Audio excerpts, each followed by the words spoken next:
Hey everyone, so today I'm going to give you 3 tips to find board members for your nonprofit. Let's get started.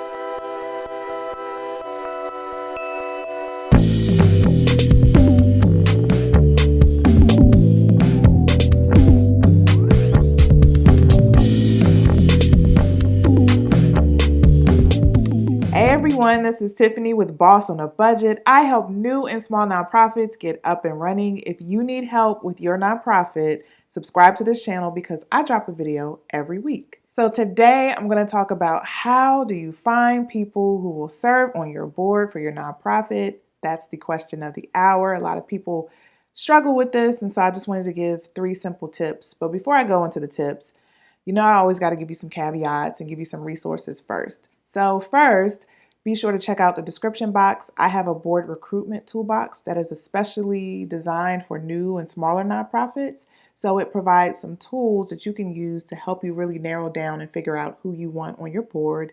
It includes sample welcome letters, sample invite letters, welcome packet, all kinds of things that you would need to welcome new board members. So don't forget to check that out. Also, before I kind of go into how to find the people, I just want to make a couple of notes about boards because we often don't understand how important this is and why we have to do this right from the very beginning. So, first things first, I always recommend that people kind of steer away from going with your family and your friends when you're doing your board, okay? So, I understand, I see it all the time. A lot of times, the first people you put on your board is your mom, your husband or your wife, or your sister, brother, whoever. And you do that because honestly, you got to put them on the paperwork and you just want to go ahead and get everything set up because you just want to get going, right? And you know that they won't mind having their name on there. And it's like, well, I'll do the work anyway. I just need their names. That's the wrong frame to have. I really recommend that you don't do that. And I understand. So I am one of those people who don't judge people for doing that because that's the reality. A lot of times that's all we have in the beginning, and that's okay. But what I'm saying to you is don't stay there. Don't stick with just your family and friends on your board because you're going to get burnt out and you're going to be frustrated with your family and your friends when they don't do the things that you expect them to do or want them to do. So I want you just to remember that this isn't always the best strategy for your new nonprofit just because they're in close proximity to you. And the reason why I kind of steer people away from that is because most times when you're recruiting your family, especially to go on the board, they're doing it because they're connected to you. They're doing it as a favor to you, and they want to see you win and they want to support you. But they're not necessarily connected to the mission or really jazzed or excited about the mission. In some circumstances, they could be, but in a lot of times they're not. They're just doing it because you ask them to and they don't want to tell you no and they want to be there for you. But that means that they're not going to be as excited and motivated to do things, to show up for meetings, to do their homework, to participate on committees, and do the real work of the organization, which is what you need, especially in the beginning, because guess what? You don't have any staff and it's just y'all. Y'all got to do the work. So you need people who have expressed some kind of commitment to wanting to do this and wanting to move forward. And a lot of times that's not your family and your friends. And I hate to say that. And the other thing is there are some rules and things that the IRS kind of poo-poos around having family members on the board. And it is recommended that you don't have more than 49% of the people on your board related to you. So that's just a little other thing you should be aware of. But again, look beyond your family and your friends because it's going to get you further in the long run and probably save some of your relationships. The second thing I recommend before you start looking is narrow down what you actually want, right? So sometimes we do general all calls, and there's no judgment. I don't judge people for what they do to make it work. But a lot of times I see people say, hey, we're looking for board members. Check in with me if you want to join, right? And there's no information about the mission, and it's just we need board members. And I don't recommend that because, first of all, you don't know who you're going to get. And again, your goal is to find people who are passionate and care about your mission, who want to go all in about your mission. And if you're just putting an all call out there, it's not necessarily going to get you what you need to help move your board forward. So I'm going to give you an example of what I mean. So say that you are like a doula, right? Or you want to provide doula or maternity services to young people in the community, right? And you want people who understand why that's an issue, understand why that's a need, and are very much connected to that. Well, who are people who are going to get that? There will probably be people who are like maternity nurses or midwives themselves, or had an experience where maybe they know someone who died in childbirth or had like a really rough birthing experience. Those are all people who have some kind of connection and who know why it's important to do this work, right? So, for example, if you're looking for a maternity nurse, you know exactly where to find a maternity nurse. You know there are certain associations, certain groups they're a part of, certain places they work, certain places they congregate. You really know where to find those people. You have a laser focus because you know I'm looking for this specific type of person. So that's the kind of frame you should have when you start searching for board members, because you want to have an ideal person in mind, and it could be multiple ideal persons. It just doesn't have to be just one profile, but you should have profiles of people that you're interested in so you know how to recruit for them, and you'll be way more successful finding what you're looking for when you have that straight. So think about skills you want on the board, expertise you want on the board, lived experience you want on the board, all that kind of stuff. Just write out like a wish list of what you want to see, of the people you want at the table with you. And once you do that, then you can start digging deeper and saying, okay, if I want this type of person, where can I look to find this person, right? So another example is if you want somebody who's good with organization, maybe it's a retired teacher or a retired like administrator who did a lot of the paperwork for an organization. So those are just some ideas to really think about how you can be laser focused. And once you put it out there, it will come to you.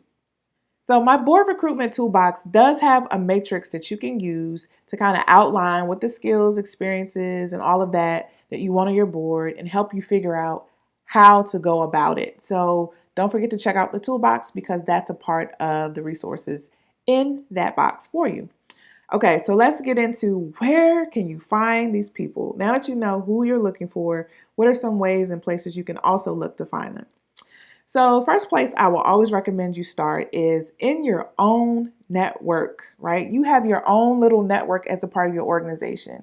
There are people who have given to you, there are people who have volunteered or expressed some kind of interest in helping you. In some way, they've provided some kind of support.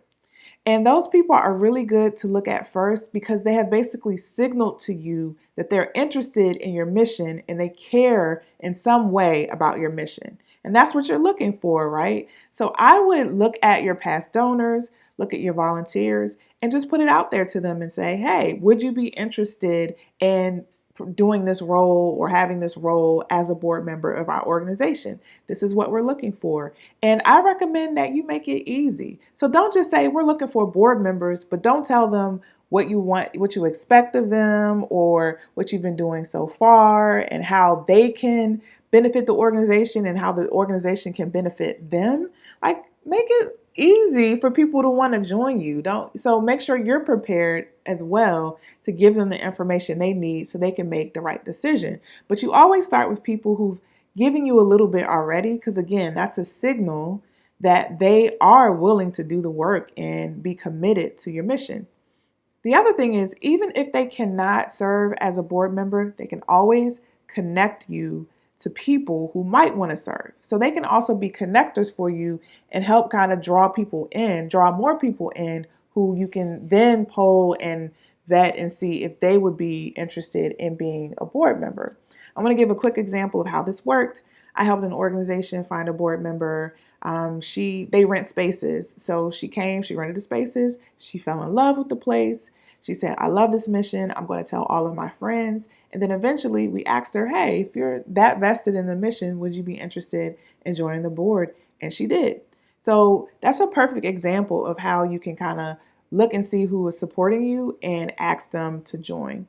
And the signals you can look for are people who get really excited, who already are telling their family and their friends about the mission, who come to you and say, any way I can support, I would love to help. Those are signals that those are people who may be really a really good fit to serve on your board. The second place you can look is your local chamber of commerce, or maybe you have a junior urban league or a business association in your area, because sometimes they have like lists of people who want to join boards. For a lot of people who are in the business space or in the corporate world, it is a personal or professional development thing to join boards. So they may be able to connect you with people who are interested in doing more and serving on their community. So I would get out there and again, make it easy for them to make the decision to want to join you. Have paperwork, have information about your organization so they can learn more and figure out if they're a good fit. The one thing I want to say about this is make sure you're being selective about your board. Remember this, if you remember nothing else from what I'm telling you today, it is a privilege to serve on your board. You are not begging people to join you. It is a privilege for them to join you in making a change in your community. So since it is a privilege, then they have to prove themselves. You have to vet them. You have to interview them. So a lot of people will say they want to join a board, but they may be doing it because they want to put it on their resume, or they want to look good in a space, or they're doing it for professional or personal development. And they may not be as vested in really helping the organization. It's more about them. And in some ways, it's okay if they want to get something out of it, but there has to be a balance and they have to be willing to work for the organization, especially when you're small and you're new, because again, you all are going to be doing the work. So make sure you're vetting these people, make sure you're interviewing them, because you want to have a good fit. Not to mention that these people are going to have sway on the future of the organization. So you don't want toxic people. You don't want disengaged people. You want to make sure you have people who are committed and really want what's best for the organization. So the third place you can look for board members is your local United Way or a local or state nonprofit association. So their mission really is around building up the nonprofit industry in their area. So a lot of times they may have like a board development series, or maybe they have a pipeline of nonprofit executives or people who want to join boards, and they train them and they provide matching services for nonprofits. There may be a program like that in your area. So I really recommend that you reach out to them, because they know especially what it takes to be a good nonprofit board member, because that's their space, right? That's their industry. So they can really help you find quality people who you need to join. And they could be helpful for people that you need for their particular expertise. So maybe you need people in HR or in accounting or a lawyer, and you may have not had a lot of luck finding those people. United Way may be able to connect you to people, maybe through consultants that they have who may be interested, or some connecting you to people who have expressed some kind of interest in helping. So again, make sure you use all of the resources in your local area and tap into the United Way and the nonprofit associations. Okay, so I'm done. Those are 3 ways you can find board members. I have additional strategies you can use to find board members, which is a bonus sheet that's included in my board recruitment toolbox. So don't forget to check it out. And I'm just going to apologize that I was talking a little fast in this video, because I just get really excited and passionate. So the same passion that you can see from me and making sure you know the best way to recruit, that's the kind of passion you want from your board members. Get that kind of passion on your board so you can have that backup and that support when you want to give up and when you feel like, oh, I don't know if I can do this. Okay. I just want to let you know that you can. You got this. So if you need any more help, don't forget to visit me at www.bossonabudget.com, and I will see you in the next video.